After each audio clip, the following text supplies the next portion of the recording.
Kapag pangit ka, marami kang kaibigan. Dahil pag nanliligaw ka, sasabihin sa'yo, friend na lang tayo. Ano ang pagkakaiba ng gwapo at ng pangit? Pag pogi ang nag-construction, sasabihin, wow, ang pogi naman niya. Ang sipag-sipag pa, sana siya maging asawa ko. Charot, ang gwapo mo talaga. Pero kung pangit na nag-construction, sasabihin, mas mabuti pa yan kaysa magnakaw. Pag pogi ang namatay, sasabihin, ang gwapo-gwapo oh. Ano kaya nangyari dyan? Pagkabata-bata pa eh. Ang gwapo naman. Sayang. Pero pag pangit naman na namatay, ganyan lang talaga ang buhay.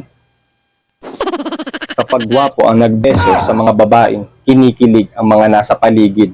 Pero pag pangit ang nagbeso, nako, masama yung ginagawa mo. Maaari kang makulong dyan. Nako, bawal yan. Kapag gwapo ang tumitig, sasabihin ng iba, nakakakilig. Pero pag pangit ang tumitig, nako, masama. Sasabihin pa sa'yo, manyakis yan.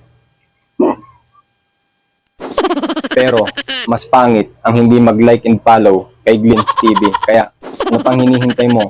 Mag-follow ka na. At i-like mo na rin. Siyempre, don't forget to share video. Yes, thank you mga idol. Thank you for watching.